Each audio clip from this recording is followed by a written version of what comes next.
नमस्कार शेतकरी बंधूंनो, मी श्री स्वामी समर्थ कृषी केंद्राचा प्रतिनिधी बोरामणी.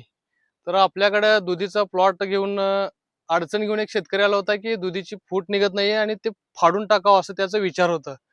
तर दुधीच्या प्लॉटमध्ये त्यांच्या येऊन आपण पूर्ण पडताळणी केली आणि नंतर त्यांना आपण कोर्टेवा कंपनीचं 10-55-10 आणि सचिन बायोटेक कंपनीचे मायक्रोटनचे 2 किलोचे बकेट तर त्याला आपण सोडल्यानंतर त्यांचे पूर्ण प्लॉट फुटवा निघून 200 ते 300 कॅरी बॅग माल बागातून निघालेला आहे. तरी तुम्ही शेतकऱ्याला विचारा की त्याचा रिझल्ट कसा आलता. एक नंबर रिझल्ट होता. आणि कोर्टेवाचं 10-55-10 सोडलो. आणि सचिन बायोटेकची 2 किलोची बादले बादली म्हणून बकेट मध्ये देते ते सोडल्यानंतर फाडाचे भाग 200 ते 300 कॅरी बॅग माल निघाला.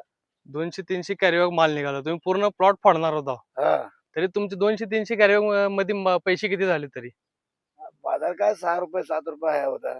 तरी पण तरी बी 6-7 म्हणलं तरी बी 40-45 हजार रुपये झाले. शेतकऱ्याचे 40-25 हजार प्लस मध्ये झाले तर शेतकरी पूर्ण प्लॉट फाडून टाकणार होता. तरी बी 300-400 कॅरी बॅग माल निघाले. तर रिझल्ट एक्सलंट आहे. जर तुमची बी काय अडचण असेल तर श्री स्वामी समर्थ कृषी केंद्राला भेट द्या. धन्यवाद.